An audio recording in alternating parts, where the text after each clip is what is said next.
여러분 안녕하십니까. 강신업 변호사입니다. 이재명 항소심 무죄 판결이 왜 제2의 권순일 판결인가? 지금 더 퍼블릭이 분석하고 있는데요. 이재명 더불어민주당 대표의 공선법 위반 사건 항소심 재판부가 이 대표에게 무죄를 선고한 것과 관련해서 정치권 일각에서 말이죠. 제2의 권순일 판결이라고 비판합니다. 실제 이재명에게 무죄를 선고한 서울고등법원 형사 6-2부 최은정, 이예슬, 정재호 부장판사는 2020년 당시 권순일 대법관이 주도한 것으로 알려진 대법원 전원합의체 무죄 판결의 논리를 근거로 들고 있습니다. 1.7% 바늘구멍 뚫은 이재명이죠. 김기현 뭐라고 말했냐? 권순일의 생뚱맞은 종전 대법원 판결 대잡이다. 우리 김기현 의원은 말이죠. 권순일의 생뚱맞은 정말 이해할 수 없었던 그런 대법원 판결과 대잡이 똑같다. 항소심 재판부는 지난 26일 말이죠. 이재명의 공직선거법 허위사실 공표 혐의 항소심 선고 공판에서 징역 1년에 집행유예 2년에 1심을 뒤집고 이재명에게 무죄를 선고했죠. 항소심 재판부는 이재명이 고 김문기 전 성남도시 개발공사 개발 1처장을 모른다고 한 발언과 관련해서 경기도 성남시 백현동 한국식품연구원 부지 용도 상향 변경 국토부 협박 발언과 관련해서 모두가 허위사실에 해당하지 않는다는 그런 판결을 했죠. 당초 법적 일각에서 말이죠. 1심과 같은 징역형이 나올 것으로 그리고 집행유예까지는 아니더라도 아무리 낮춘다 하더라도 벌금형은 충분히 나올 것으로 예측했죠.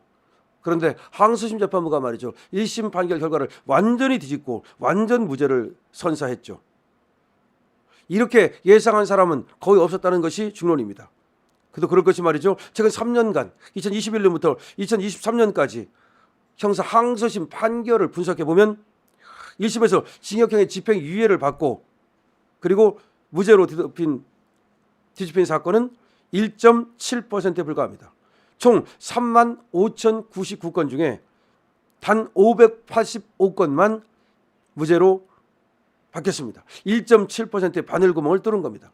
이재명이 1.7%의 바늘구멍을 뚫자 제2의 권순일 판결이라는 비판이 터져 나오는 거죠. 유권무죄, 무권유죄라는 말도 터져 나오고 있죠. 50억 클럽도 다시 또 소환되고 있죠. 윤상현 의원은 27일 페이스북을 통해서 이재명 2심 재판이 무죄로 결정됐다면서 제2의 권순일 대법관 파동이라고 얘기했습니다. 2020년 7월 권순일 전 대법관은 이재명의 선거법 위반 사건 상고심에서 적극적 거짓말이 아니라 허위사실이 아니다. 이거는 소극적 거짓말이고 답변하는 가운데 얼떨결에 나온 말이기 때문에 처벌할 수 없다는 시대의 궤변을 만들고 코미디같이 이재명을 살려줬죠. 이 권순일이 주도했던 판결을 지금 무죄 근거로 이 서울고법에서 갖고 왔죠. 허위사실 공표가 아니라 의견 표명에 불과하다는 겁니다. 이재명에게 무죄를 선고한 항소심 재판부는 2020년 당시 권순일 대법관이 주도했다는 무죄 판결 논리를 이번 선고에 그대로 인용했습니다. 이재명은 2018년 6월 경기도지사 선거 관련 TV 토론에서 성남시장 시절 친형을 정신병원에 강제 입원시키려 했다는 상대 후보 질문에 대해서 그런 일이 없다고 답변하고 이것이 공직선거법상 허위사실 공표 혐의로 기소가 됐었죠. 그런데 1심에서는 무죄가 됐습니다만 2심에서 300만 원을 선고받았습니다. 하지만 대법원은 2020년 7월 무죄 취지로 사건을 항소심으로 돌려보내고 파기 환송을 했죠. 당시 대법원 전원합의체는 형사처벌 여부가 문제되는 표현이 사실을 드러낸 것인지 아니면 의견이나 추상적 판단을 표명한 것인지를 구별할 때에는 헌법상의 표현의 자유의 우월적 지위, 형벌법계 해석의 원칙에 비추어 어느 범주에 속한다고 단정하기 어려운 표현인 경우에는 원칙적으로 의견이 아니라 그거는 그냥 의견 표명으로 하나의 그러니까 사실이 아니라 단순한 의견 표명으로 봐야 된다. 이런 어떤 논리를 지금 쓰고 있는 거죠.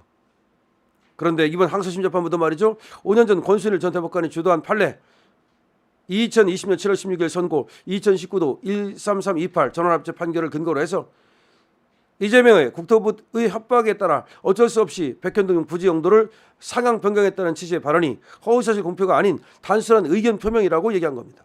다시 말하면 권순일 판결을 빌려다가 또 이번에도 무죄를 준 겁니다. 결국은 한번 저번에 권순일이 살려줬는데 다시 권순일 그 판결이 다시 또 이재명을 살려주는 하나의 논거로 이용된 겁니다.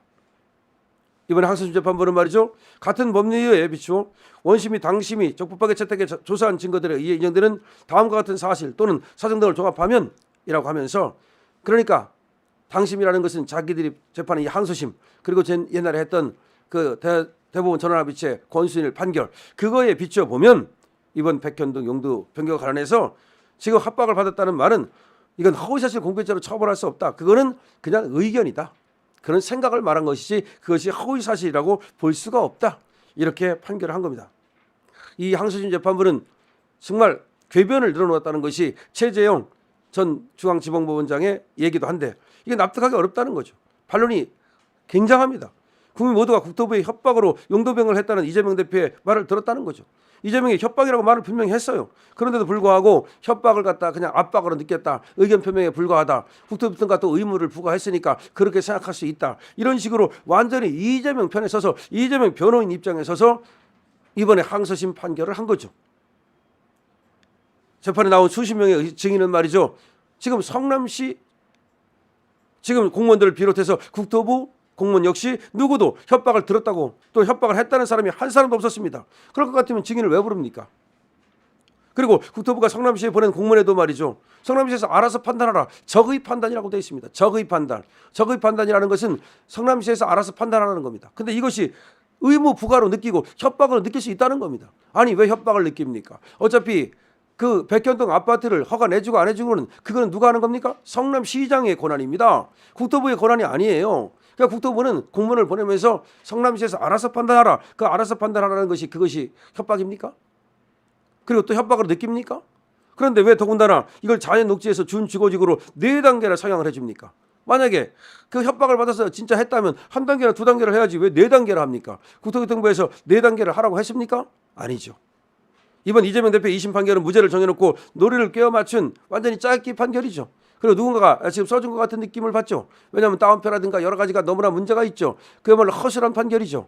그래서 지금 법정에서 나오는 얘기는 이거 뭐 따지면 뭐하냐 이렇게 저렇게 따지면 뭐하냐 어차피 결론을 정해놓고 작정하고 준 그런 무죄를 갖다가 뭐 이것이 어떠니 저것이 어떠니 뭐 1심이 어떠니 2심이 어떠니 따지면 뭐하냐라고 하는 지금 회의론까지 읽고 있습니다. 다 소용없다. 뭐 2년 2개월 하냐? 그러면 딱 불러다 놓고 당신은 말이야 우리 좌파 카르텔이니까 우리 좌파 카르텔에 높으신 분이니까 그냥 무죄 하면 되지. 뭘 그거를 따지고 뭐 국토부 협박이니 압박이니 무슨 뭐 또 골프를 쳤느니 안 쳤느니 사진이 확대가 됐느니 조작이 됐느니 뭐하러 따지느냐? 지금 재판 무용설까지 나오고 있습니다. 재판 무용설. AI 판사가 아닌 다음에는 재판 해봤자다. 재판 하지 말고 그냥 이게 우리 편이 아니냐에 따라서 그냥 무죄를 주든지 유죄를 주든지 해라. 원님 재판 이런 설까지 나오고 있습니다.